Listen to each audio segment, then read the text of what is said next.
wonderful Thursday morning.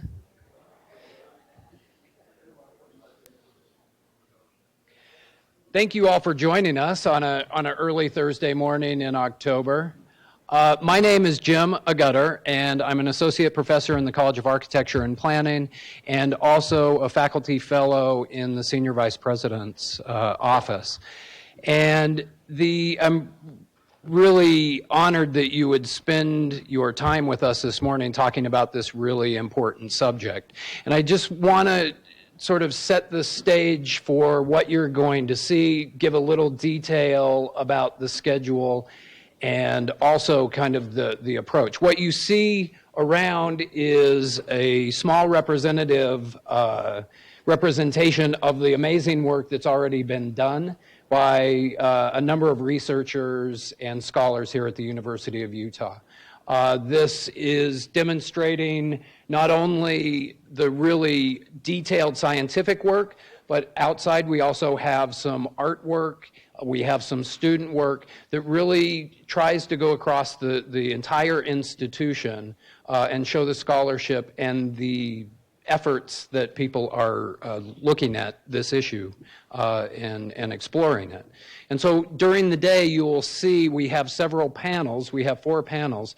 And you'll see an interdisciplinary approach where we have combined people from health sciences, main campus, artists, scientists, and others to have an interdisciplinary discussion across the 4 topics.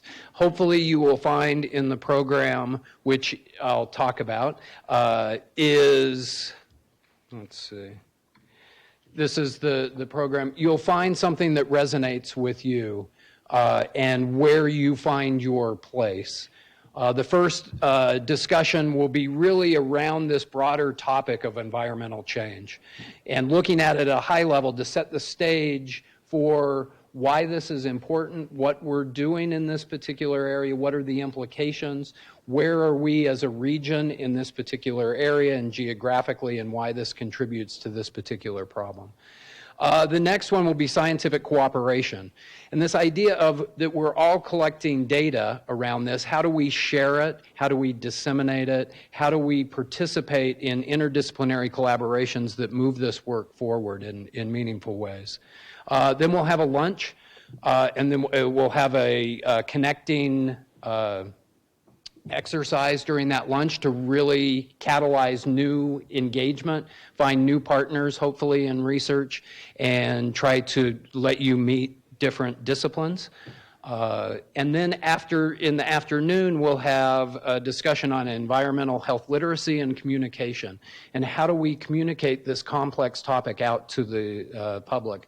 And then we'll finish it off with environmental health inequities, and looking at the implications that this issue of air quality has across a number of socioeconomic groups. And then we'll have some closing remarks that sort of wrap this up, and then finish it off with a bit of a reception looking at the posters in detail. So I hope you'll be able to join us for all of it, or at least some of it. We have this particular slide up, and we've made some particular decisions about this event that I just wanted to sort of set up. You see that there's no papers, we didn't do lanyards and other things, and this was as far as the organizing committee was a decision that we made. And I think it was about, if we have these particular values, how do we play this out in types of events? And so this was just some preliminary modeling. Certainly this could be much more detailed, and these are broad strokes about what we're saving as a result of not doing some of the giveaways and other things. So I hope you take that in, and that we can all do a little bit of decision making in how we live our lives, how we hold events, how we travel, and we'll get to that, that impact this particular issue and impact our particular decisions and our environment within Salt Lake City. So to get to that point, I just want to we wanted just to collect a little bit of data. So if you do have a smart device or a computer, we just want to get a little bit of how you traveled here today. Again, of these little decisions that we make, and I get that oftentimes we're confined to traveling certain ways because of certain distances and other things, but we just want to get a bit of a sense of how you traveled. And then we'll do a little bit of modeling here at the end and gather that. Hopefully this will work. Okay, we have a bus rider.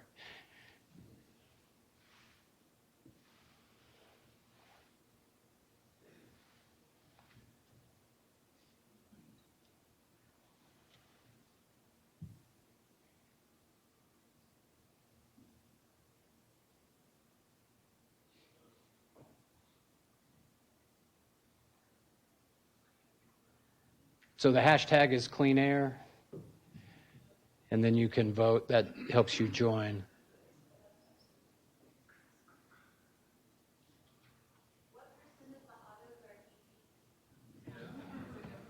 What's that? A few of our autos at this table were electric.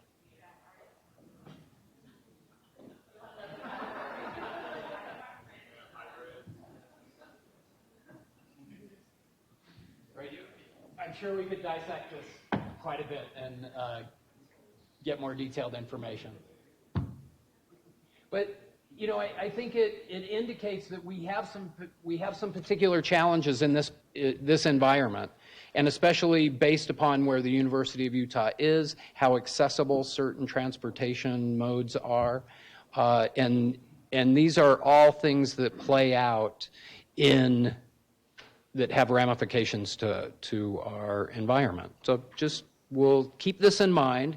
We will show some data later at lunch that sort of translates some of this. It will be generalized data that helps show that particular decision that you made and what that impact is and how we might think about the decisions that we do in the future. So with that, I want to, and my slide thing, let me go back.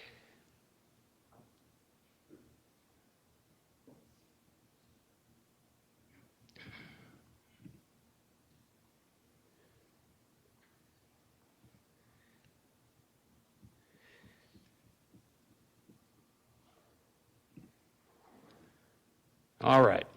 So with that, I would like to welcome Dr. Mike Good, who is the Senior Vice President of Health Sciences, and Dr. Dan Reed, the Senior Vice President of Academic Affairs, to come up and say a few words and welcome us to this event and what it means and what we've been doing across campus. So, thank you.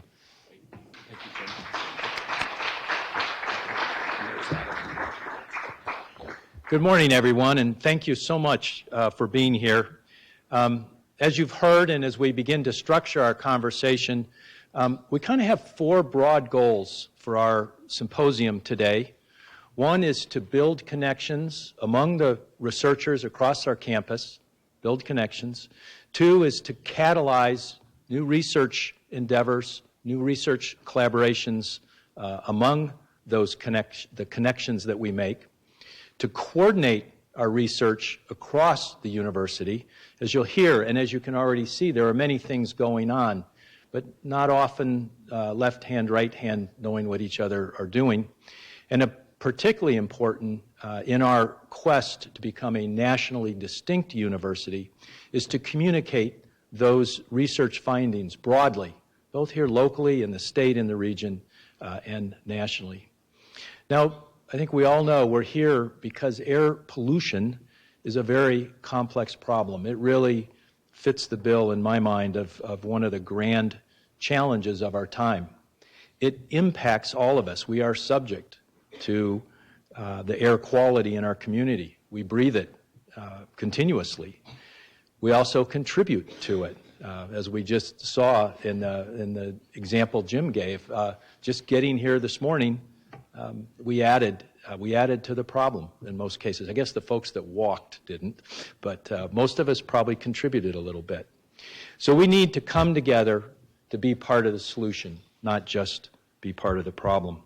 And improving air quality is a perfect opportunity for us to work together as one university. As President Watkins frequently reminds us, one U. One U allows us to approach a grand challenge, a big problem, from multiple perspectives, tapping into the array of specialties and specialists and experts on our own campus. And clearly we can have a bigger impact if we do that by coming together, not remaining separate, but tackling air pollution, air quality, as one U, as a united front. We are only one of a few universities, I believe, who have this opportunity. And that's because we have the Health Science Center colleges, and in fact the whole health system, all co-located on the main university campus with all of the great colleges and schools that make up our great research university, all of that located on one campus and under common governance.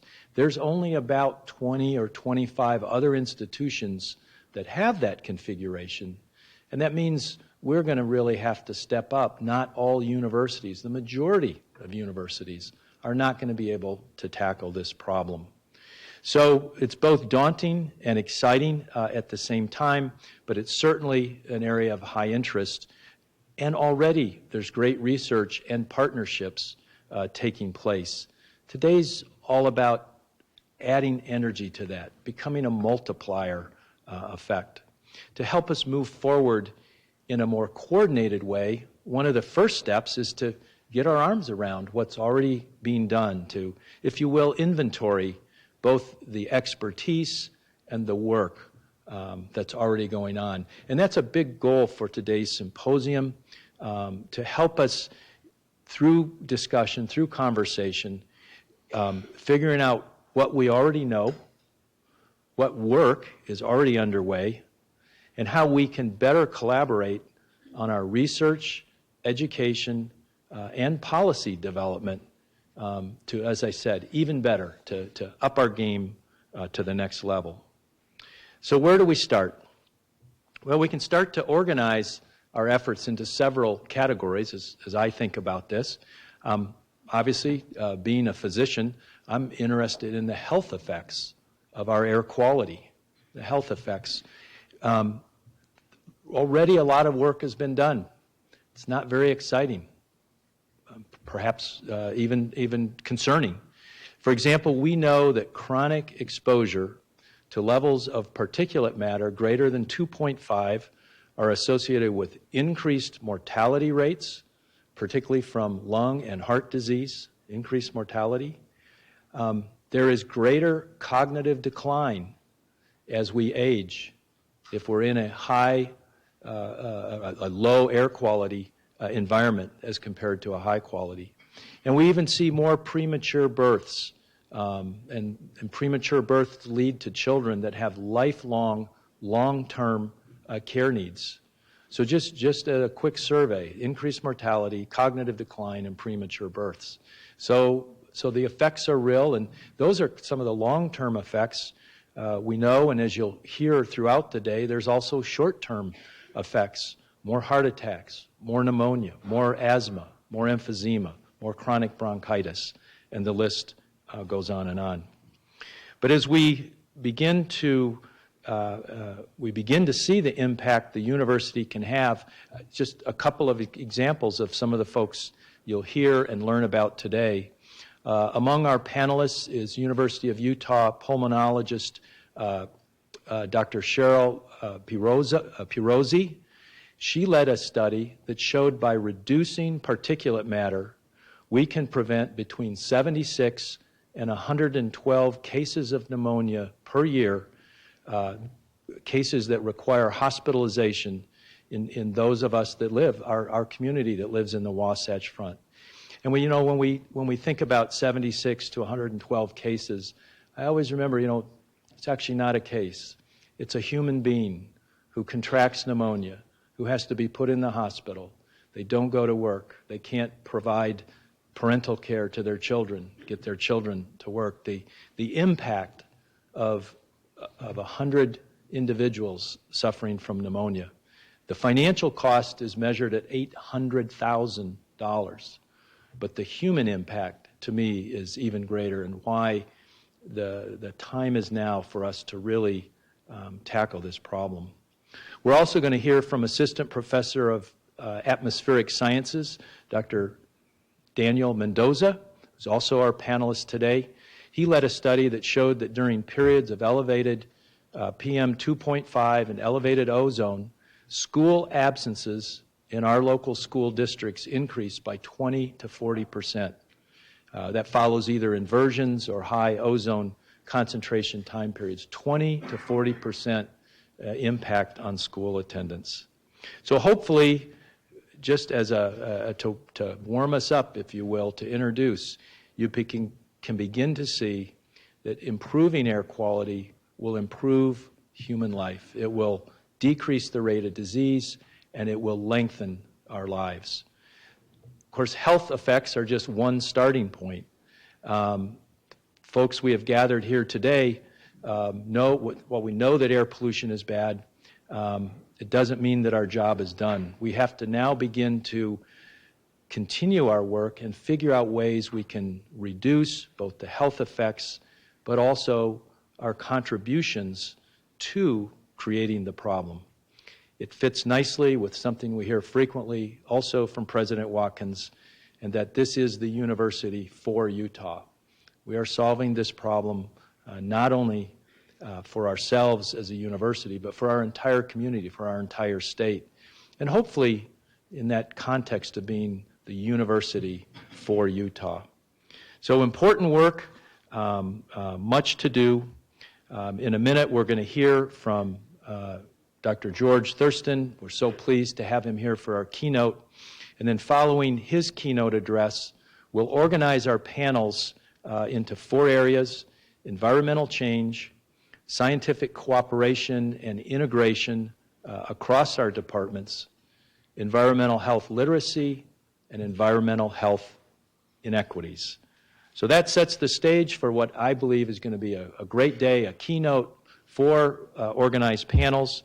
And to continue to add energy and to propel us forward, I'm pleased to introduce my colleague, Senior Vice President for Academic Affairs, Dr. Dan Reed. Dan?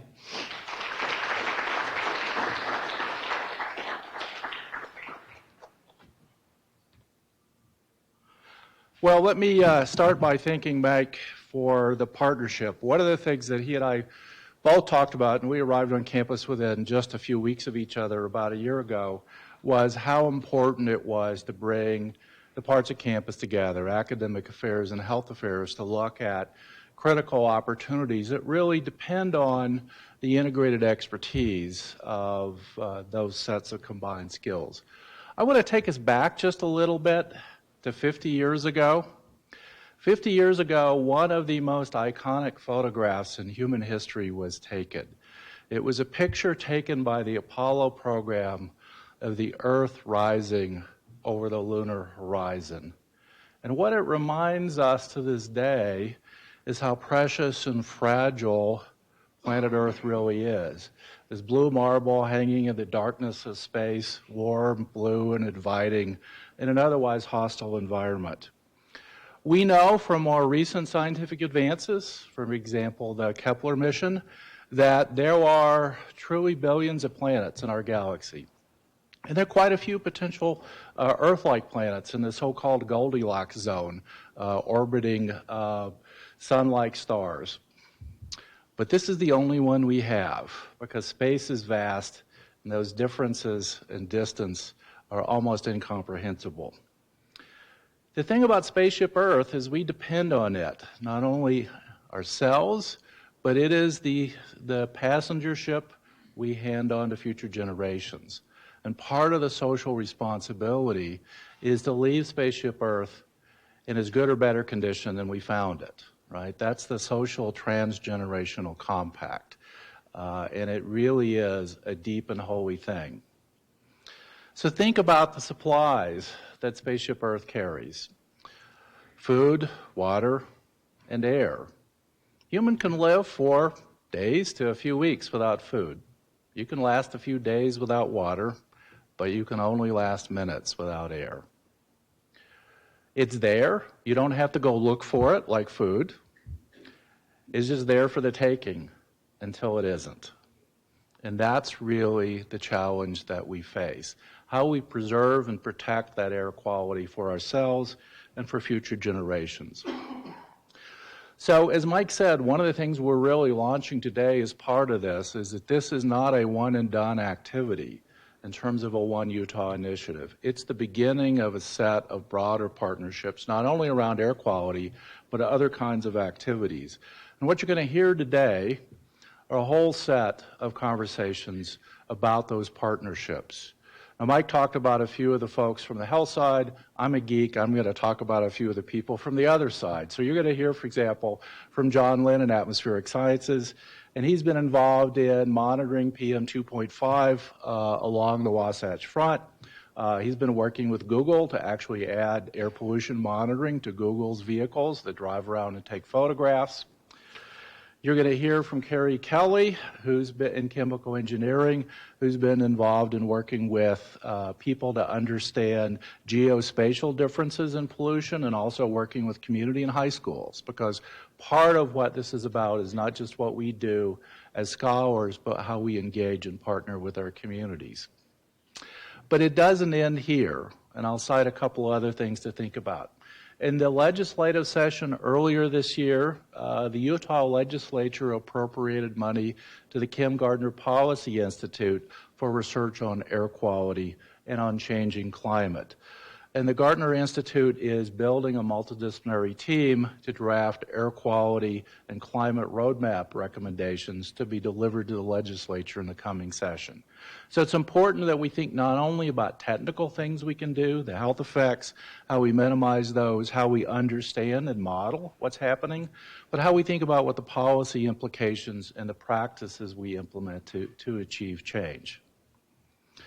We're working hard to engage our communities and our students. So Adrienne Catchelin is building a cadre of students, an air quality educational legacy project to involve air quality scholars in talking about the issues, how we engage and spread those ideas. And the other thing to realize, and this is sort of a prelude of something that Mike and I have been working on for quite a few months with the deans on campus, you will see, those of you on campus will soon see an announcement about a 1U, 4U initiative to bring together groups across the two sides of campus to look at a whole range of issues. Not just air quality, but how we look at issues in scholarship and education and community engagement. And so there are opportunities for partnership. Look for that announcement soon. And finally, you heard from Jim Agutter at the beginning. Jim's quite modest. This symposium would not have happened if it weren't for his tireless efforts to put it together. So one of the first things that I asked him to do when he came into my office as a faculty fellow was to think about how to bring people together. And he's been tireless in talking to many of you in this room across campus about how to make this happen, about identifying speakers and participants in the agenda and what the follow-ups would be. And so we really owe Jim a big round of applause for all of this.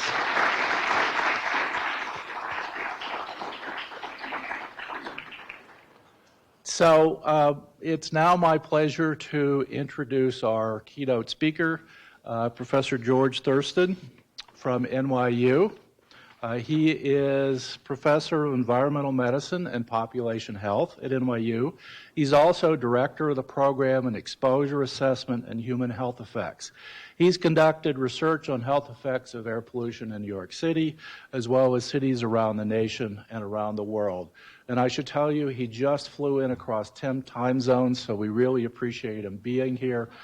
He's going to talk to us about breaching silos, engendering interdisciplinary academic research and societal connections. So welcome.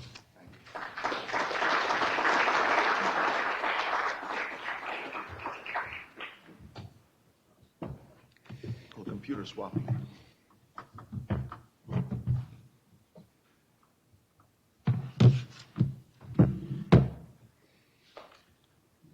And I can just start out really. by saying that this topic is something that I've been interested in a long time, but it's really outside my comfort zone, really. I think like many of you, the things that I do, I write grants, which we all love to do, to get funding, actually, and sometimes they even get funded. And then we get to do our research. We get to answer a question.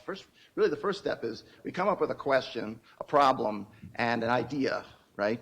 And then we put our idea down, and then sometimes it gets funded, and that is such a good feeling, right? Because this is not your mother saying you did great. This is a great idea. It's your peers, and they're saying, that's a great idea, here's $1 million. And then go to it. And so you do that, and then you do your research, you get your findings, and then you report them. So that's my normal mode. But let's see, got to open up this. I don't know what's going on there. But today, I'm going to get, outside my comfort zone. Let's see. Oh, I've got to click on here. See if that works. Yes, that seems to work. Okay. And talk about, breaching silos, which is something, and I'm going to use a lot of examples from my own life, where the experiences, things that have worked for me, to give some idea, and talking about the academic, research, and societal. And so really what I'm talking to you about is as teachers, as researchers, as administrators, how we can get out of our comfort zone and start thinking of things and working together in a multidisciplinary way. And I know many of you already do this, but I'll just share some of my experiences, and I'm sure you'd have many of your own.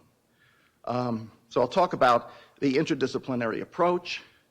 I'll give some examples, some from the literature, but many from my own experience, and then come up with some ideas. I had to think about this quite a bit, of how we can engender this more, drawing from what experience I've had, and also what's in the literature. Other people have thought about this as well, how to engender it. So I'm not the first one to talk about that, that's for sure. So interdisciplinary or multidisciplinary activities, recognize that in the environment, things do not happen in isolation. And there are many interacting facets. Environmental and biological systems are complex, involving different disciplines, so our approach to them must also integrate these disciplines as well and address them, or you're going to miss out on things. And I've seen this, and I'll show you some examples where what the results appear to be are not really what's happening. You look at it another way, and you suddenly say, oh, aha, this is really what's happening. And they're a group activity. I think, in my career, I've tried to be multidisciplinary myself, but I think the most successful examples are where you get people who are the top experts in their areas and get them to work together as leaders. So here's just sort of a visual idea that I came up with in thinking about this. And, on the left, we have a two-dimensional view of something. That might be the Statue of Liberty. But then if we look at it from another dimension, we add another dimension, suddenly we see Lady Liberty. And so adding in that other dimension really tells us a lot more. And so we need to do that in our research as well. One example that occurs to me is, historically, as I was going to a school of public health, we tended to think of environment, the three legs of the health stool. You have your environment affects your health, the genetics you're born with, and then behavior. All of these are the major components of what ends up resulting in your health status. But what we've learned over time is that there's many interactions. One of them I note here, which is epigenetics, where environment can change, modify your genetics, and what is expressed or not expressed. Similarly, your genetic makeup can affect your behavior. Addictive behavior, for example, is passed on generation to generation, unfortunately, and that can affect the behavior. So really what we tended to think of as these independent legs really are interdependent, and we really have to recognize those interdependencies, or we're going to get really blindsided by what's really going on. And there's confounding factors, to use the statistical term. One example that I use in one of my classes is about an environmental effect using via epigenetics having to do with hypomethylation of genes. Basically, your genes are all the same in your body. That's why when they go to identify who you are, they can either, get something you touched. We've all seen TV. The person picks up the cup, and then they know who the person is. Or they get a saliva sample, they get blood, they can identify them. So all your cells have the same genetic code, and the only thing that makes them what they are is what's turned on the genes, and what's activated. So things can be turned off, and that there's a lot more to epigenetics than that. But key thing is that they control epigenetics, decide which genes are turned off and on, and things can change those over time and change them back. So in this one case of the agouti gene, the genetically identical mice, that are cloned, can look completely different depending on the epigenetics. And what they do in these experiments they have done is they would modify the mother's diet. And by changing the mother's diet to be high in methylated compounds or low in methylated compounds, then they can turn on the gene, and that results in more offspring that are yellow and fat and suffer from diabetes and cancer as adult animals. So that's one example, and there are compounds out there, so many compounds out there, like bisphenol A, that have been shown to affect the epigenome, which is the epigenetic code that sits atop and controls your genetic expression. So that's an interaction. Another for air pollution, which we're sort of focusing on, is Glutathione Stransferase, and that it's a gene, the M1 gene, which creates it metabolizes. Basically, it releases the metabolitic compounds, and then they will metabolize xenobiotics, things foreign. And sometimes it works well, sometimes it doesn't work so well. Actually, the body changes things, but given our complex environment, things like, nitrates, if you look at nitrates in bacon, they themselves are not cancer-causing, but when your body takes them in and tries to metabolize them, it turns those nitrates into compounds, nitrosamines, which can cause cancer. So sometimes your body's your own worst enemy because it just doesn't know what to do with a lot of these compounds. But in this case, where they're unable to process or metabolize the xenobiotics, they'll find that they get larger nasal responses to allergens, secondhand smoke or diesel particles versus clean air. And there's also bigger reaction to things because, again, the body's not metabolizing and excreting it, so then they get a bigger immune response. And so people with the difference in that gene, if it's null, it doesn't mean you can't metabolize anything. The body has many different pathways, so there are other ways. But not having that pathway on that gene where it's turned off does inhibit your ability to cope with xenobiotics. In my own work, this is a plot, and here's the relative risk. Let's see if I can, yes, here. The relative risk on the left side. So a relative risk of 1 means no change, right? And if it's less than 1, the effect of a pollutant, then it's good for you. And then if it's more than 1, then it's increasing. In this case, hospital admission. So we're looking at air pollution in New York City and hospital admissions. And so we look at, I looked at a number of compounds here. One was acidity, ozone. And this is for the yellow diamond is for non-whites, and the red is for, basically non-Hispanic whites, and the yellow is for everybody else. In New York City, that's about a 50-50 split. And so you look at this plot, and you'll say, the effects are all in everybody except the non-Hispanic white. So maybe maybe there's some sort of a genetic difference between them, and we'd start looking that way. And so looking through that one dimension, you would think that this is a racial difference, the biological racial difference, or perhaps exposure, that these are like averages over the city, so that the people who are non-white are getting higher exposures given the same average for the city. So it's not personal level exposures.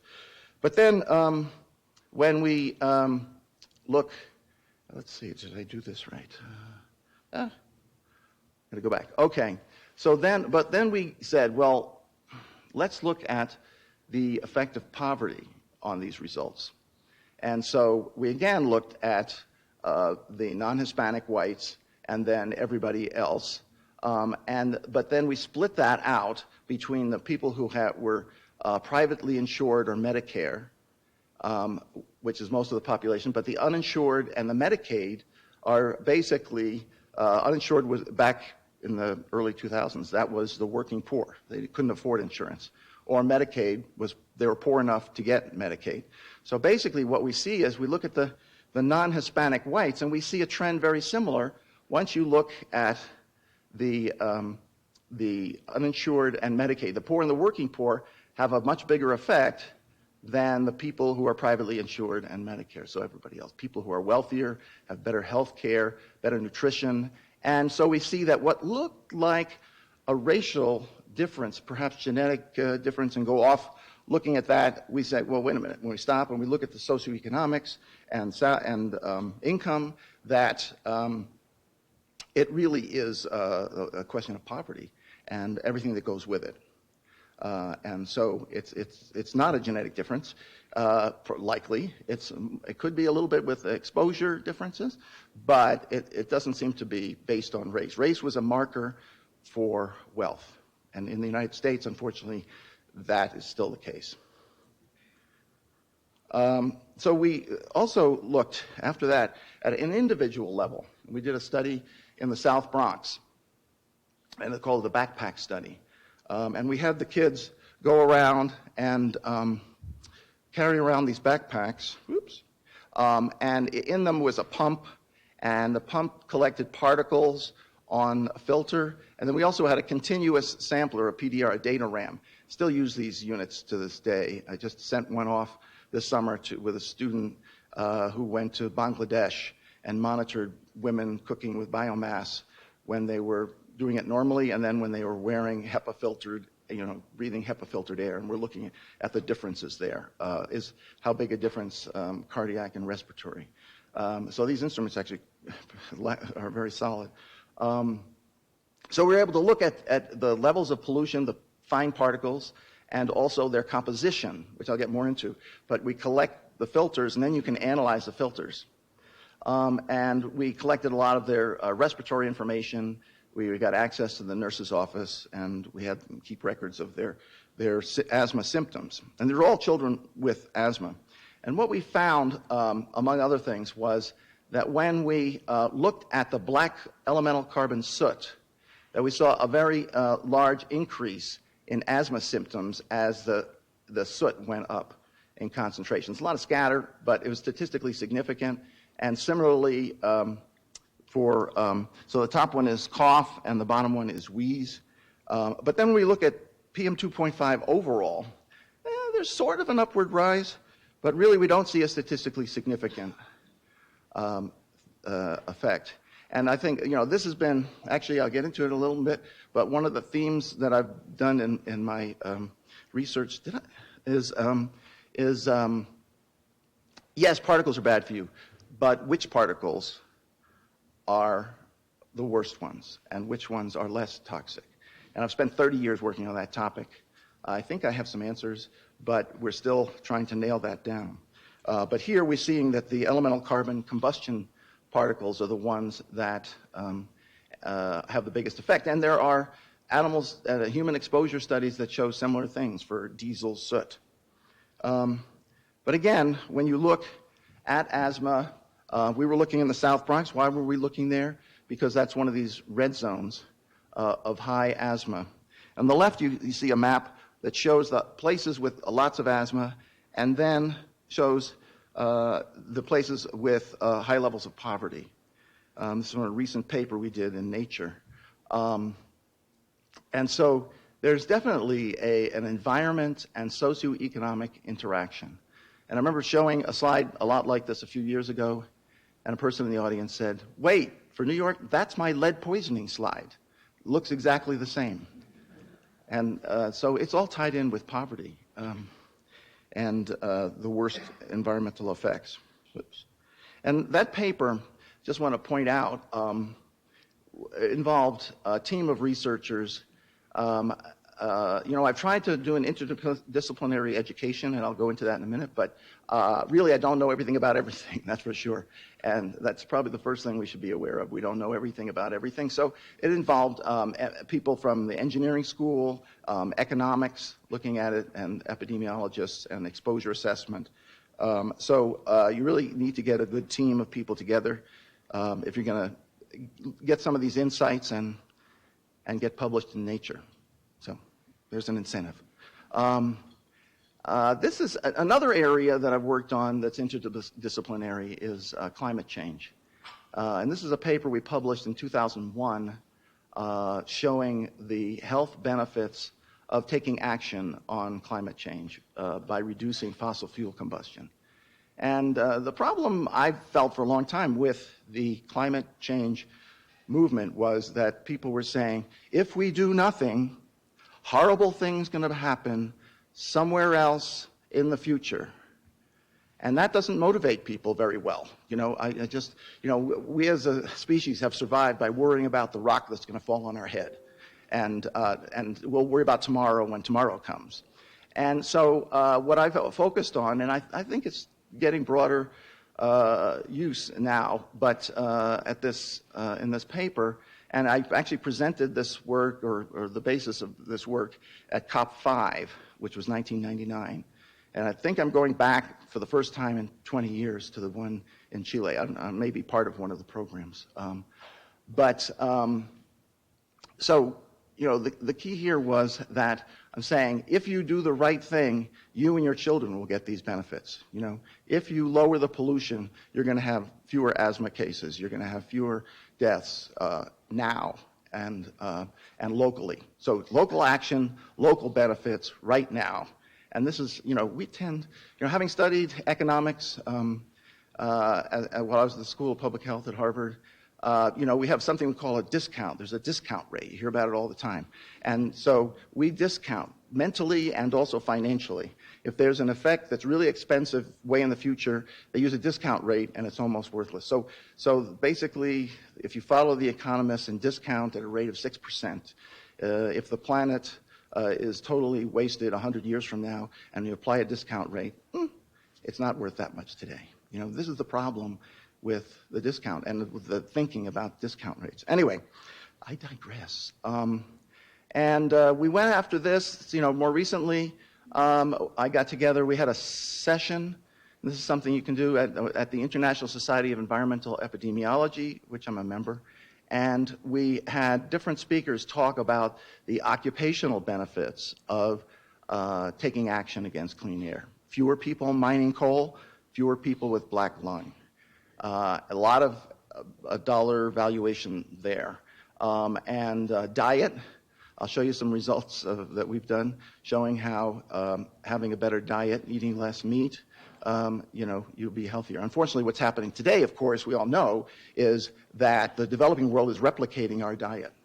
And meat consumption is going up, and there's a cardiovascular epidemic in the developing world because instead of learning from our mistake, they're unfortunately replicating our mistakes. So I'll talk about my favorite topic, really, the particle pollution. I teach a whole course just on particles and all their different aspects, and it's kind of a fun course for me. I think the students like it too because it's a tour de force of physics and chemistry and all the stuff they learned in high school, but applied to a specific problem. And I really do think that's the best way to teach, to present students a problem and say, and this is the way we do everything as a species. We say, here's a problem, I'm going to come up with a solution. But when I was in engineering school, they spent a lot of time saying, learn this thermodynamics. And we say, why? Because you need it to graduate. And you need it to be qualified for the next class. I didn't find that very compelling. So I think that, when I teach, I try and come up with the problem first, and then say, okay, you really want to figure this out, then we're going to learn these things. And they seem to be dragged along a lot more easily. Inspired. So the particles, I think many of you are familiar with particulate matter, but just a quick spin through that. When we're talking about PM 2.5, those are particles, very small particles. A human hair is about 70 micrometers or microns in diameter, and a PM, you can see that these are PM10 particles going across, and then inside of each PM10, multiple PM 2.5, and then within that PM 2.5, combustion particles tend to be about a half a micrometer in diameter. They basically, a lot of them are formed secondarily, but they grow up, and the ones that come out of combustion are about 0.5, 0.6. And that happens to be the peak of the wavelength of the light from the sun. And that's why you can see particles, because they get inside the wavelength of light, and they scatter it, and they smear it. And I know that every day is beautiful like this in Salt Lake City. But on days that it might not be, that's what you're seeing. You're seeing scattered. You're not seeing the individual particles. What's happening is the particles are smearing the light and spreading it so that light should be up in the sky, comes down and obscures the view, and you miss out on this spectacular, really, view. Why am I giving this talk? Should be out there. How do you get kids to go to school in a beautiful place like this? And there's no skiing right now, right? But anyway. These are very small particles that we're worried about. So larger particles that you can breathe, but they tend to be deposited in the upper airways. That was true for 9/11 at New York. Most of the particles that were generated by the coming down of the buildings were large cement particles, but they were very alkaline. And in our research, we showed that their alkalinity was about the same as Drano. And so it really aggravated their lungs and gave them what we call World Trade Center cough. But it really made them scared. But the smaller particles are the really more lethal ones, and those can penetrate deep into the lung. And there's two, as I say here, dual pathways of particle impacts. One is they're very small, so they can actually get deep in your lung, and the particles themselves can actually go they can damage your lungs, or they can go systemically, and they've been found all over your body, not yours in particular, but all over human bodies, so they can move. But also, they have a very high surface area, so they suck up gases. Gases that would have been taken out in the upper airways are coated on the surface of these particles. So these particles are dangerous themselves, but they're also a vector for other pollutants. So this is one of the reasons why it's hard to separate the effects of particles from gases, because they are enablers. There's nothing worse than an enabler, right? Well, they're an enabler. They suck up all the vapors, pollutants, and vapors and sulfur oxides, make sulfuric acid on the droplet, and they take it right down deep in your lung. So that's a big part of their danger. But they come from multiple sources. One is, I point out here, the gas to particle conversion. You have a power plant, a steel mill, and it comes out as SO2, but then sunlight and water, and it cooks and creates sulfuric acid in the air. And so you get those, and you get other secondary particles through reactions, peroxyacetyl nitrate from NOx and hydrocarbons. So you get all sorts of particles that way, but you also have many sources that I point out here: construction, cars, factories, diesel vehicles, buildings, and all too often these days, wildfires. The thing about these particles is, although things like the Global Burden of Disease report, which I've participated in, assume an equitoxicity, that all particles, PM2.5, are the same. You just go out, you weigh the filter. If there's more particles on this filter than this filter, then this is the worst case. And the problem with that is that all the particles, depending where they came from, have very different fingerprints. And in my research, my doctoral research and in research since then, I've used these elemental fingerprints to discriminate which particles come from which sources. And then not looking at the whole PM2.5, but the components of it, and then seeing which ones are the worst. And the first time I did that was actually the first paper ever published in 1987 that related PM2.5 mass with mortality. And the thing was, during the Carter administration, they set up something called the IP network, Inhalable Particle Network. And so they also, for some of the major cities, like about 3 dozen cities, they analyzed all those filters for elements. And so this gave me lots of information to apply a technique that I developed in my dissertation of doing factor analysis and then apportioning the mass. And what we found in that study was that fine particles were far more toxic. They had a much bigger effect, and this is the deaths per 100,000 persons per year per microgram. And fine particle was significant, more so than total suspended or inhalable particles. So what it said was it's the smaller particles, not the larger particles, that are most associated with mortality. And also we had sulfur and sulfates, which is a marker for fossil fuel combustion, especially back then coal-fired power plants. So were the components that we identified. Now this is a cross-sectional study, not a cohort study where you take a population and follow them over time. So it needs follow-up, of course, which it got. And so basically what it came up with, if you go through these numbers and you figure out the mean number of deaths at that time per 100,000, and then you look at this effect per 10 micrograms, it's 37, then it comes out to 4.3% increase in deaths per 10 micrograms of PM2.5, which is pretty damn close to what we have found as we've gone over the years doing much more careful studies. And also, because I had the trace element data that had from the network that was set up by the Carter administration, we were able to look at factor analysis. And so this is what the basis of largely of my dissertation and following work. You look at, it comes out into components: silicon, iron, potassium, soil, lead and bromine. Back then we had lead in gasoline. So they took that out, not to protect our health, but to protect the catalytic converters, as you may recall. So, but fortunately, also health also. And then vanadium and nickel from residual oil burning, and manganese and zinc from steel industries, and then sulfur and selenium.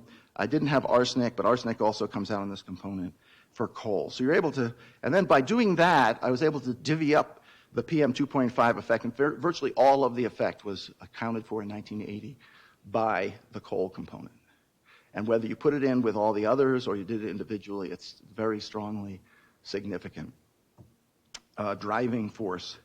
And I did a source apportionment then for 1980, and basically coal burning at that time, we had much higher PM2.5 levels, more than double what they are today. So we made a lot of progress with the Clean Air Act, but we're not there yet. So that it was about, half the pollution, and the percent mortality effect was about 7.3% increase. Attributable. So that's a very large effect. Now, subsequently, other people did studies. Doug Dockery et al., I think many of you have heard of that research from the Six-City study, which I worked on. My dissertation work was with that cohort. And I just looked at the pollution exposure data doing the source work. But, fine particles were, as you look at the various cities, it's, make sure I can remember them all because I visited them all: Portage, Topeka, Watertown, St. Louis, Harriman, Tennessee, and Steubenville, Ohio. And so you see almost a direct line, and then also with sulfate particles. So this is very confirmatory. And then if you look at the total particles, including the coarse, it's not as explanatory. and subsequently did work with Arden Pope and others from another university near here. We looked at the American Cancer Society cohort, and we found similar kinds of effects there.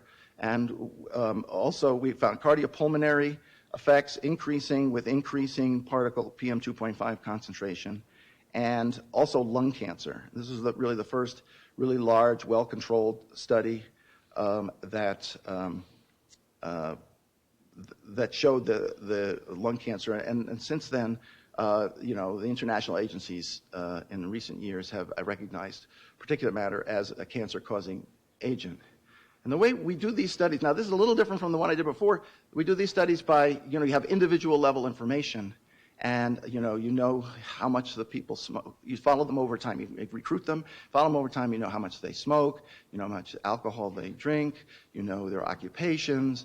You know their sex, and you know whether they're married or not.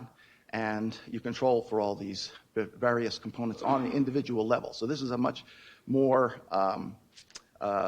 stronger study, but actually give almost exactly the same results. Marriage is one of those. That's one of the ones where of course, if you're married, you live longer. Although my wife argues it just seems longer, but I don't know. And I argue back, oh no, honey, it's the opposite, because I want to stay married. So we did a follow-up study, and we looked at, within the cardiopulmonary, we found that it was the ischemic heart disease, basically heart attacks, that were driving the most of the, and these are for different years of exposure, but basically all showing the same effect. And again, going back to what I know best, I did a source apportionment. Now, the Carter administration had this network, but then the next administration came in and said, we really don't need to know this. So they shut it all down. And then when President Clinton was elected, then he decided, well, maybe we do need to know this again. So we started this network, and it's still going on today. So I was able to now, nationwide, get the same information that was on a more limited basis in the past. And again, we found the same components. I won't go through all of them, but like silicon and calcium, crystal, and so on. We got metals, traffic. Now no more lead, but the copper, we got rid of asbestos brakes, so we put in metal brakes, and so that now, I have an electric car, and so the most pollution I put out is the tire wear and the brake wear. And actually the brake wear is almost minimal because it has regenerative brakes. I've had the thing for 9 years now, and I finally had to put brake pads on it. So I recommend electric cars.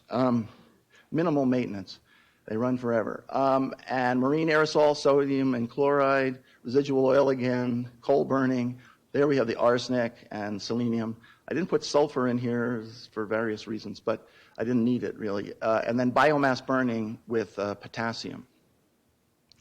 And so what we found in the ACS cohort for ischemic heart disease was that the steepest effect, similar to my little cross-sectional study back 20 years more before, that coal, the risk as the concentration of PM2.5 from coal. So now instead of looking at all the PM2.5, I'm just looking at the PM2.5 from coal and the PM2.5 from traffic and soil and biomass. And so coal is the steepest of them all. And traffic also was an increase, but not as dangerous as coal on a per microgram basis, okay? Now, I have to say, if you go through and do the math, there's a lot more traffic particles today. We've managed to switch off from coal to a large extent. So, what I'm looking at here is how much effect per microgram. What's the payback for reducing pollution from this source? And then soil, we didn't see an effect again. And biomass, we see very flat. And I could go into that for a while. There's a lot of studies out there that show that biomass does not have the same cardiovascular effects as fossil fuel particles, because it doesn't, and I'll get into that in a minute. But so the composition of these particles are so very different. They have different health effects. And so the hypothesis is that combustion-derived particles have lots of transition metals which cause oxidative stress, as well as sulfur, which makes it acidic and makes it more bioavailable. So this is a lethal combination, transition metals and sulfur. Don't want to breathe that. And it creates oxidative stress and ultimately the exacerbations of airway disease and cardiovascular disease. So this is a major hypothesis as to how particles cause especially cardiovascular effects. In a recent study we've done, more recent with the NIH ARP cohort, which is the diet and health study. So we thought interesting. They've gone and collected lots of information about people's diet. How does diet affect this? And so it had, similar to the ACS, about 500,000 people.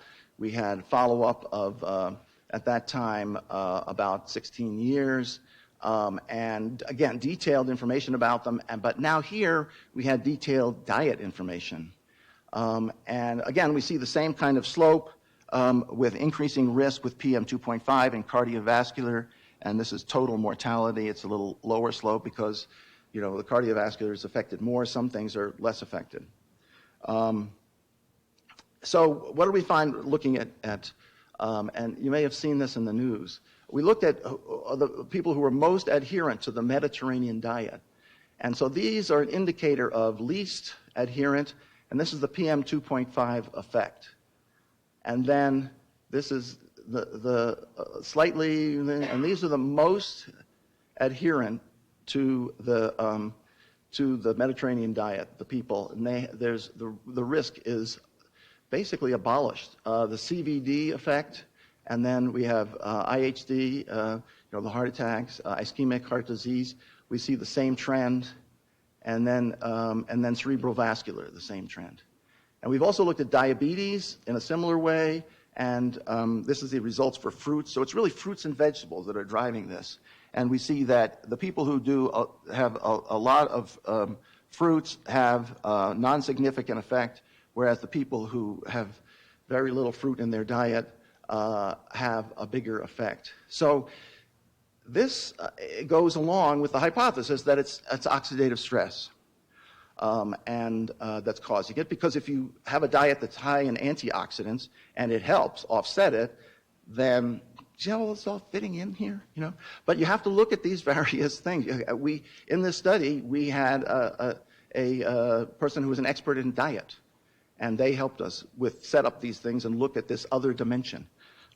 So that these effects, which you would think, you don't know what's causing them, but we now are digging in and saying which sources and what is the mechanism. And the mechanistic stuff that I'm seeing fits in very well with the transition metals and oxidative stress. And all of these diseases, diabetes and asthma, cardiovascular, they're all made worse by oxidative stress and inflammation, chronic inflammation.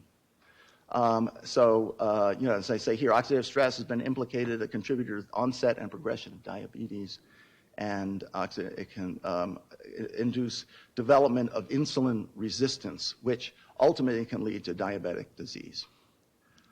So the challenge to us, to move into what I was really supposed to talk about today, the environmental health issues are multidisciplinary, but historical teaching and research are divided into distinct disciplines. We have different schools for different things.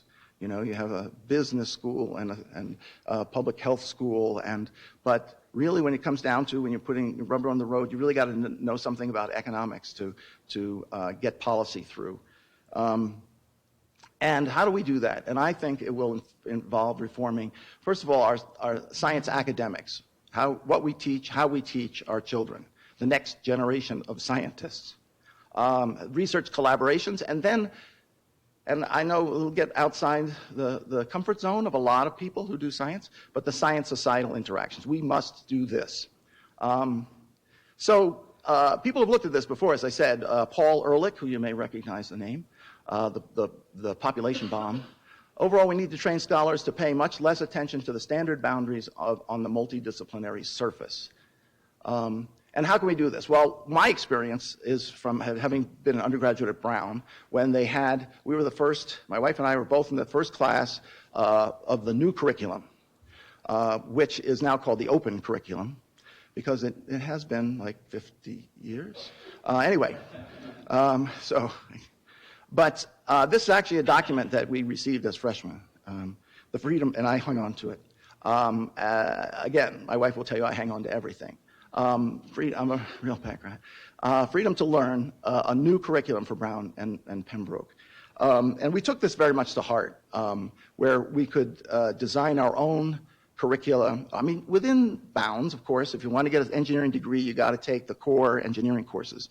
But then you're free to go whatever school you want to.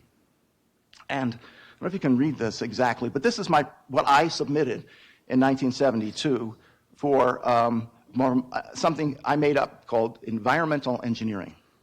Because there was civil engineering, but there wasn't environmental engineering. And so I went through and I pulled courses from chemistry, which you wouldn't normally take, and biology, ecology, and so forth. And submitted this, and it was approved. Similarly, I later then proposed something that didn't exist, something called environmental studies. And so I took a lot of sociology and other courses outside of engineering and got a Bachelor of Arts as well as a Bachelor of Science and another year of deferment from the war. But actually it turned out I didn't need it. My board made me eligible the year before, but anyway, it was not a bad plan. So, and here, well, actually, one of the things in here, technology and the natural environment was modes of thought course, 1969 to 1970. So I was taking that course on the first Earth Day.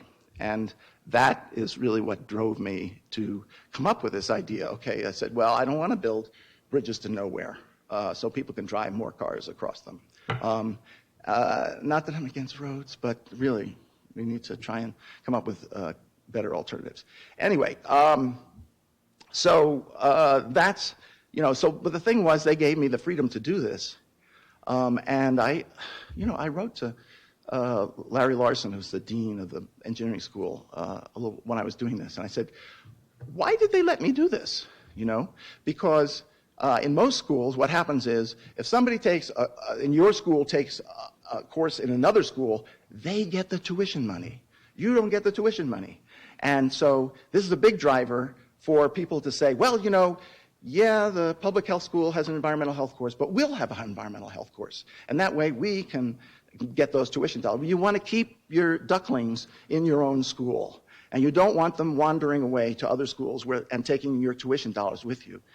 And Brown doesn't have that model. Brown has decided when they redid this curriculum, they're not going to distribute dollars. They wanted the students to be able to be free to go wherever they wanted. The schools all still get the same money, whether their students go to other places or take their courses and so on. So I'm a big proponent of that. Also, distribution requirements. I don't approve of either because I think that students, if you put up really good courses, they're going to take them. And if you have a required course, then the quality goes down because they know that. I hope I'm not stepping on toes. But if it's a required course, then they're going to come. If you teach it, they will come. And so I prefer the model that you teach a really good course. I took a course on pheromones. It was really a great course, so outside my area. But it did, was environmental to some extent. But, you just do some really good, and this was a modes of thought course. So these were courses that weren't in any program, and they have university courses that are not in any department, that are multidisciplinary. So I like that idea. Brown stayed with that. They got rid of the modes of thought courses. There were some strange ones, like you go on Friday night and watch a horror film, and then you go and meet on Monday and discuss the societal implications of that. I didn't get into that one. That was sold out like that. So I took this one instead. Where would I be today, if I had gotten in? And the thing is, once the students come up with these ideas, you have to embrace them. And I was pleased to see that Brown did that. This is basically the program that I wrote, but like 5 years later, I was doing interviewing for Brown, so I got all the information, and I opened it up, and I said, good. It didn't die when I graduated. They kept it going. And they also, I understand, have an environmental studies program, although I don't think that's as directly descended. And then moving from academics to science, Daly and Ehrlich recommended, first, getting the commitment of senior people, I mentioned this before, highly regarded in their disciplines, and have little to risk professionally, and are anxious to involve junior people. So you need the senior people. This can't be people who are peripheral and saying, well, I'm not really good physicist, so I'll do interdisciplinary stuff. No, no, no. You want the top people, and they're going to lead the way, and then they're going to draw other people along. Because people look to see who, they know who is respected in their discipline. And, there's a hierarchy in academia. You won't believe this, but there is sort of a hierarchy of people looking down on other people, even in academia. So you want the best and the brightest to lead the way, and they can afford to do it. Finding funders, this is the really hard part, who appreciate the need to foster interdisciplinary collaboration. This is their idea, and it would be nice. NIEHS does a lot of that, the NIH, part of NIH, the National Institute of Environmental Health Sciences. But we need more funding for this kind of research. Persistence, mutual understanding and cooperation take time and build slowly. So we just can't do like a one-time thing and then not follow up on it. So maybe this forum is a good example. This is a great idea, and then it's got to be followed up on, right? Or you're not getting the most out of it that you could. And then engender social interactions and long-term association that allow friendships to develop. A lot of that, I think, is what's wrong with Washington, D.C., that people don't interact and become friends away from the fray. And I think academia, it also helps to have a little social time. I know there's a grant deadline, but take some time and set these up. I was at ERS yesterday, or it would have been 2 days ago to you. But anyway, or I don't know, I've lost it.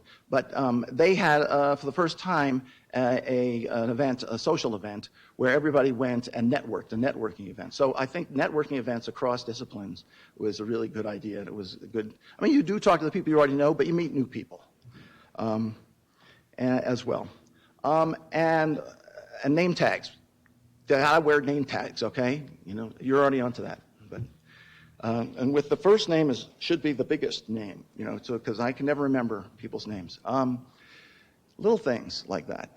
So hold regular interdisciplinary research seminars. Include faculty, this is one of my own, faculty from other disciplines in the development of new grant funding applications. We tend to say, well, we want to do this thing, and okay, we've got it almost written, but they're going to want us to have this, so let's call up this person and add them in at the last minute. No, you want them at the beginning. So try and think about getting people from other because your grant will probably end up being better and for it, and probably more likely to be funded than just slapping it at the end.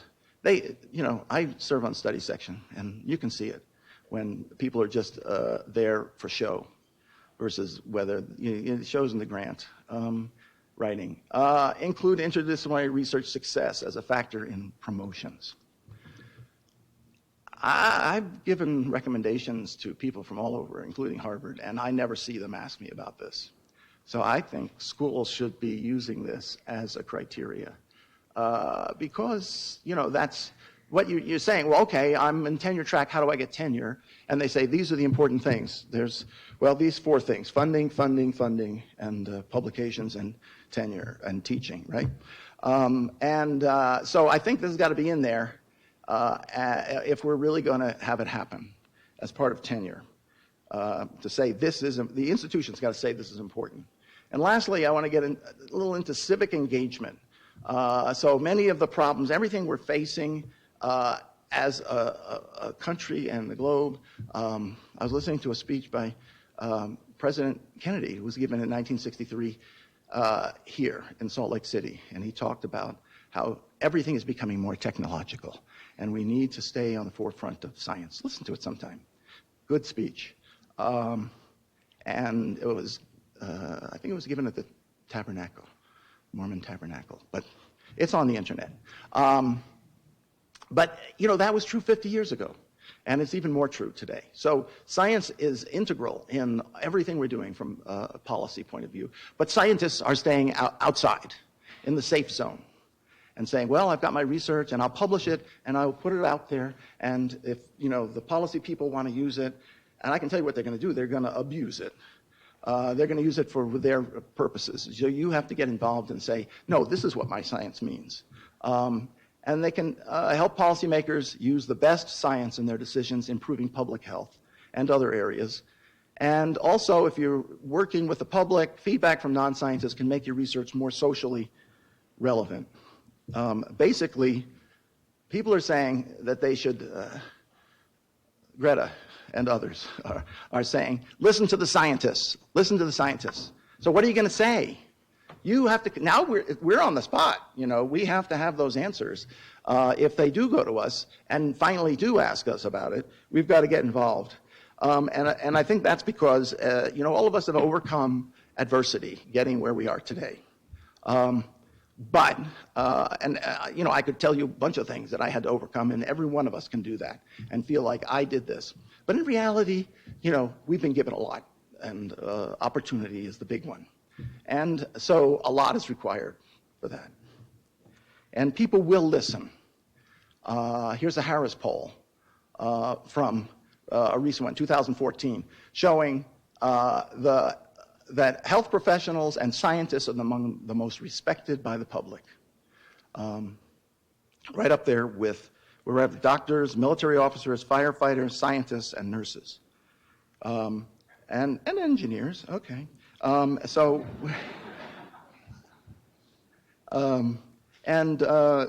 you know, it's a crime to have a platform and that people will listen and not say anything.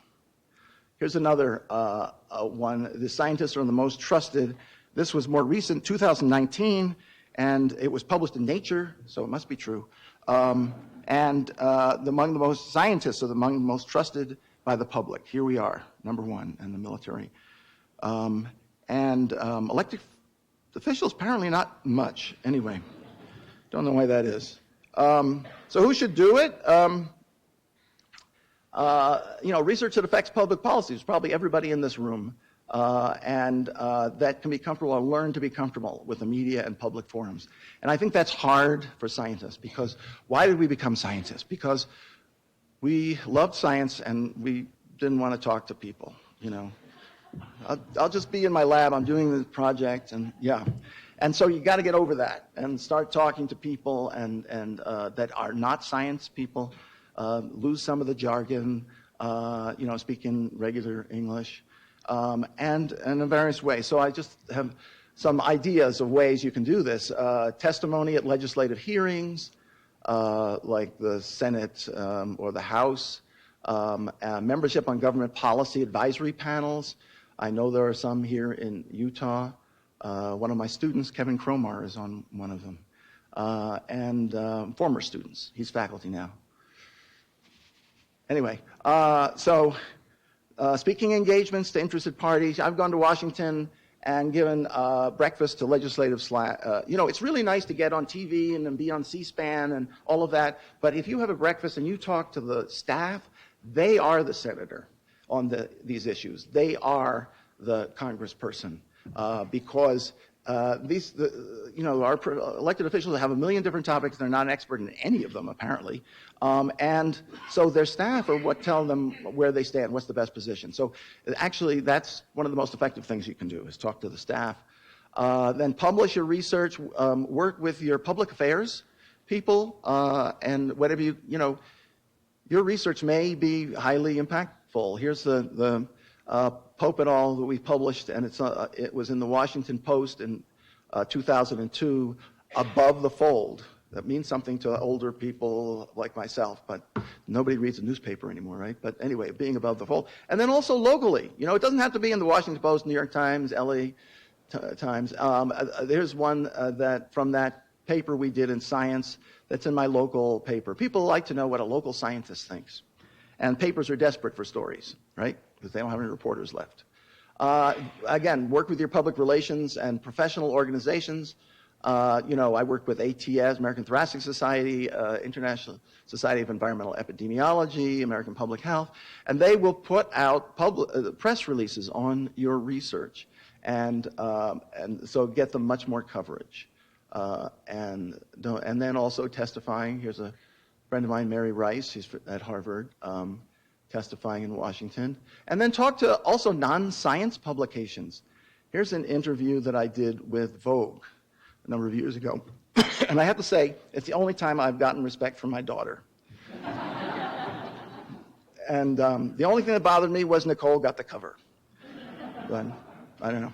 And then, participating in press conferences. I know it's a little scary, but do it. It really, they are, reporters, I've said so many stupid things to reporters, and, just like, and you'd say, oh, I want to take that back. But they're nice to us, really. I really, if you see me interviewed and things, I look really smart. But if they picked other stuff, no, it's just like, they're not that scary, really. They're not out to get you. Even this obscure guy was in a press conference. And then, do Earth Day celebrations. This is one in my local high school that I did on, yes, I was much younger. And here's, a picture of my family. Well, no, that's actually not my wife. But there are my children. But not Hillary's. Those rumors are not true. And also, occasionally you can get an op-ed piece in. Here's one by John Bombs. And he got this in recently, don't let a killer pollutant loose. That's talking about particulate matter. You can organize scientists and physicians' letters that, for submission to regulatory. In other words, they ask for comments on regulations.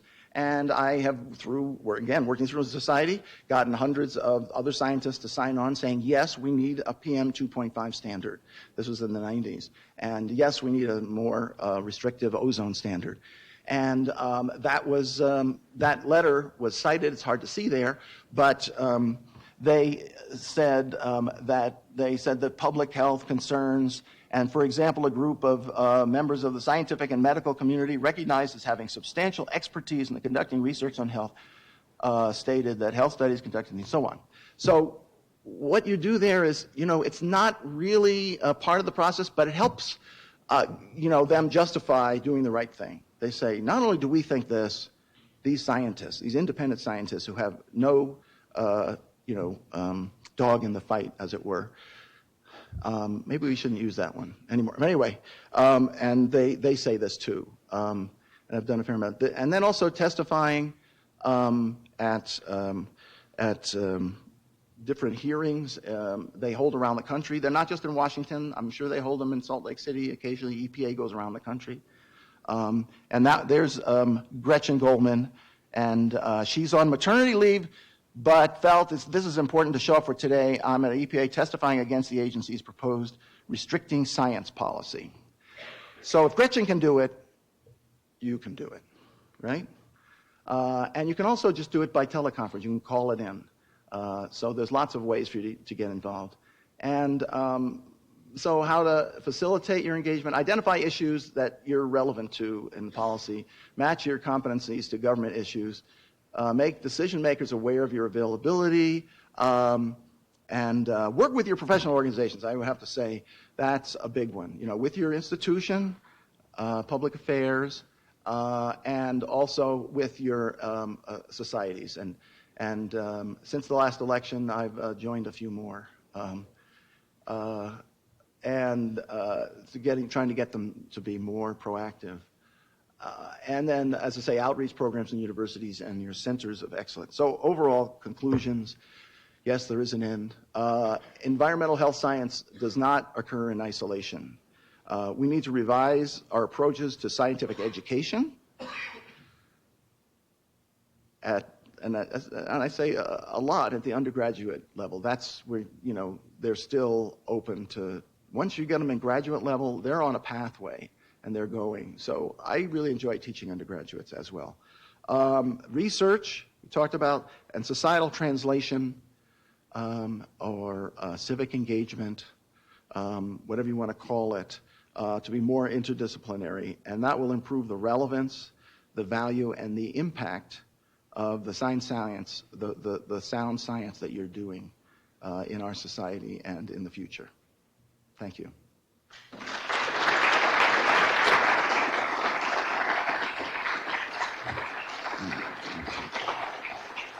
Do we have 10 minutes or so for questions and Sure. answers?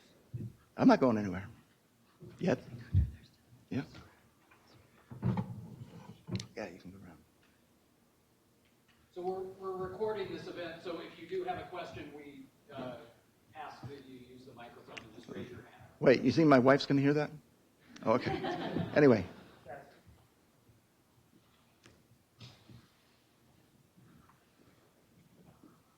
Good morning. Thank you for this great talk, and it's inspiring. I just had a question on a policy issue. Uh-huh. So one of the things we looked at in our Clean Air Caucus at the legislature was to look at things like the refineries here, our oil refineries, and also wood-burning stoves, which are a big deal in this part of the country. And I wonder if I could ask you specifically if you could just give us an opinion if we were to say prioritize and taking into account the Ken Gardner Institute work that's going on right now. Could you comment on how impactful that would be to look at either of those issues? Because politically they're a big deal. Right. But from an environmental impact standpoint, how much impact does that make? Yeah, so I'm not giving a free pass to biomass by any means, because there are we're looking at cardiovascular there and long-term. There certainly are short-term respiratory effects that have been documented, acute effects. But I think that we have to make choices, and in terms of where do we prioritize, as you're saying. And that's, there's no one solution. You look at the idea, the thing I'm working towards is coming up with some idea, well, how much are the health effects for this kind of pollution, right? And how much are the effects of that kind? And then you multiply those numbers times the PM and you see how much benefit you get from each one. So it's not a simple yes or no. There are trade-offs. I mean, if I were running for office, I'd say, we should control both. But we ultimately, I think if we can get it to look at treating all particles the same, we know that's wrong. So we need to get on forward on this. And it's only been 30 years I've been trying to get this done. So, but I think we're getting more and more evidence of the differing. And it depends on the health outcome. It's not there's no easy solution to that. But I do think it's a good question to ask. What are the health benefits per microgram of reduction of particles from this source? And what are the health benefits from that source? And where should we put our resources to most efficiently protect health? Yeah. I knew I was going to get a question about biomass. Thanks a lot again. That was great. I just wanted to follow up on that question and maybe build on it a little bit from a broader perspective. So also with respect to wood burning and refineries, does it make sense to look at, for example, how much you get out of each of those? So there's the amount of heat you get out of wood burning versus the amount of particulate matter and the health effects of those. And then there's also the energy input, the energy output of the refineries. So just another question. Well, I think that's all part of the cost-benefit analysis. See, with the Clean Air Act says we will set the goals without consideration of cost. But where the consideration of cost comes in is how do you get there? And and then you start to look at these costs and benefits and how big the umbrella is. When you can look at the direct benefits, and then like you're saying, there's the products that these get and so on. So it's not an easy process, but I think it's one we should begin to look more broadly, at this and to discriminate between PM from one source and PM from what I'm thinking about the most is the developing world. That the massive percentage of the pollution you see in India is from crop burning. But we got research that we're going to be presenting. We looked in Bangladesh, and the role of fossil fuel pollution is quite large there, even though it's not the dominant source of the mass. So you can't always tell how impactful the pollution is just based on mass, and you really have to start to look at what are its characteristics. I keep going back to that, don't I? Yeah. When you're talking about health benefits and costs of health benefits, Valuations, yeah. you're saying that all the PM2s and the other types of pollution, if we get rid of all of them, it would help our health. Yes, that's true. So But that, should we be striving for that, regardless of economics? Yeah, I wish that we lived in that world. But I do think that it's that every person is entitled to clean air, and we need to. But how you define that exactly? Because even if there wasn't a human being on the planet, there would be particulate matter in the air. From volcanoes, from sand, wind-blown salt from dried lakes. Any around here? And so then it becomes like, what do we focus on? See, that's the thing, So you guys have some particles here that I would not consider a priority. The wind-blown salt. That's not. You're not going to be able to control that. I'm doing work in Abu Dhabi and the United Arab Emirates, and there, they've said that I've talked to the agencies, and we've done some research in looking at this. I haven't published yet, but the sand, the wind-blown sand, is a big component. And so the industries, they have major harbors, and they have ships that are putting out all sorts of pollution, and they say, hey, don't look at us. Talk to the desert. That's where all the particles are coming from. And if you're just looking at mass, they're right. So the agencies are really having trouble regulating. But if you start looking at the components and say, well, where's the sulfur coming from? And where's the vanadium and nickel? And then suddenly, you're not looking at the desert anymore. You're looking at those sources. So and then you're protecting health a lot better. And it's a lot more efficient than going out and watering the sands of the desert. It comes down to practical. I don't have simple solutions, but I do have a path, that we can move forward on this one topic. So that was great. Thank you. You made a really important point about discounting and how you don't really look at the cost very carefully. You're talking to policymakers. How do you deal with that? The fact that the regulatory costs are right up front and right now. Right. And the health benefits are, over time and over different people. Yes. Well, I think the whole problem, the cost-benefit thing is very difficult, and I've dealt with it a number of times over the years. The thing is, as you say, the costs of controlling a facility, let's say, you can go out and price them out. I need this piece of equipment, I need that.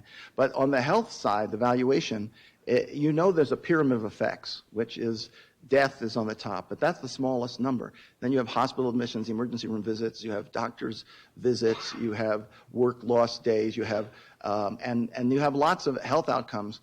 One is that actually I have a workshop I held, and now we're going to publication, and I'm hoping to get a statement on this topic from the ATS and the ERS on does air pollution cause children to get asthma? We know it exacerbates it. I showed you that. That when there's higher pollution, kids with asthma have more problems. But the question has been, and it's been denied, it's not included.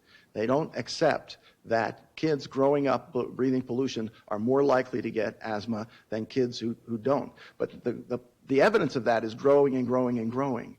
And that's a lot of dollars. If you give a child a lifetime sentence to asthma, that valuation is hundreds of thousands of dollars, right? So then the pendulum swings, and so, but we have a lot of gaps in the health side because they want lots of studies and, lots of evidence, and it's much more difficult. So that's usually underestimated, the health benefit valuation. So it's a difficult process, But mostly, I have to say, even with those problems, when they go and do it, the valuation of the health benefits usually an order of magnitude higher than the cost. The real problem is who's getting the benefits and who's getting the costs. And you have powerful vested interests are paying the costs, and the public is getting the benefits. And that's not a fair fight. It should be, but it's not. And so, and I would point primarily at tobacco industry and the oil and energy industries just dominate policy.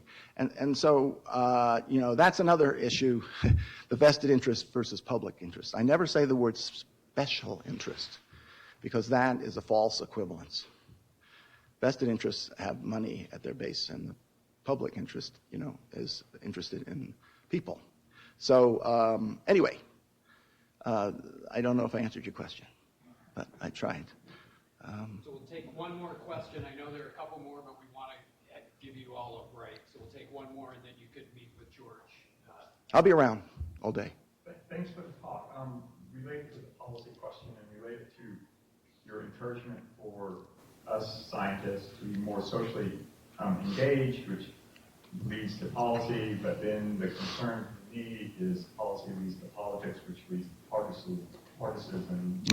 And so, at least my perspective is here in the U.S., it seems that science is becoming more of a partisan issue versus other places in the world, maybe, or at least historically, science was less partisan, and it seems to be becoming the danger of becoming partisan, which then lets us move from this highly respected position maybe to a less respected position and being perceived as elected officials or something like that. Can you make some more comment on how we transit that trajectory?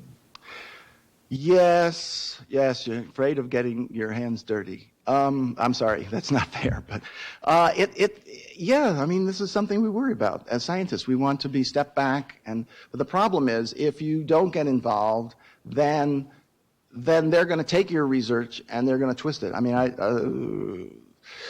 the results I showed you there for cardiovascular and total mortality for the NIH study. The cardiovascular deaths are very clearly significant, statistically significant. The ones for total mortality, because it mixes in other things than cardiovascular and respiratory, is just barely. The bottom end of the confidence interval is 1.001 or something. So technically, it's statistically significant, but the bar touches the line. Looks like. So one of these people wrote a thing, and the thing is that even George Thurston's research shows that there are no mortality effects of air pollution. Because the confidence interval looked like it was, and so if it's not p-value. So they're going to, my point is, they're going to use your research. They're going to, and for their purposes, and the only one who's going to stand up for it is you and scientists in general. I mean, science is under attack worldwide. What they've been doing to the press, they're trying to do to science. It's happening in Germany. It's happening here, the war on science. And we're winning some of the cases. They just had, I testified on the transparency rule. People familiar with this? Where unless you are willing to give up the data that you use to the government and make it publicly available for anybody who wants to use it, then we won't consider your study. Meanwhile, you signed an agreement with the people in the study that you would not release their personal data. And then they say, well, but we'll de-identify it. But we all know that there's no such thing as de-identified data in this world of big data. That's how they got the Golden State Killer, was by taking a genealogy database and taking the criminal, the DNA that they had from the crime, and they crossed it and found somebody very similar, and then they said, where does the relative live? Here's a relative that lives, let's check him out, and he was the killer. So, they can find anybody, you can break it. So it's, we stood up to this and we said, this is, not right, and it's just a way to eliminate science from decision making. And EPA just backed off and said that, and they cited what we testified to. So it's very gratifying. and saying that doesn't seem like this is we can do this in a practical way, so it's on the back burner. And so all I can say is you can make a difference. And there is, that you will be questioned of being partisan. Yes, everybody gets questioned on that. But, if you stay with civic engagement, and, I think the biggest word that scientists have a problem with is advocacy, and that is, people draw the line. They say, oh, I'm not an advocate. Although others say, yes, I'm an advocate for health, and that's okay. But I think talking about civic engagement, that's an important thing that scientists should do. And nothing, freedom is not free. And but I've been doing this 30 years. I don't really have any problems. So it hasn't been my experience that you get sullied by or discredited by getting involved and saying, no, this is what the science says.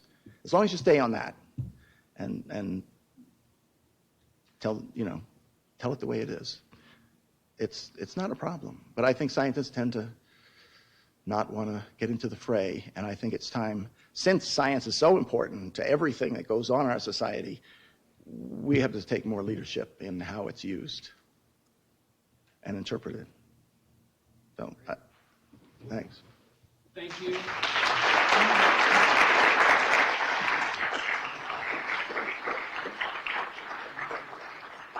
We'll take a break and come back at 10:15 or so, and George will be around, and if you have any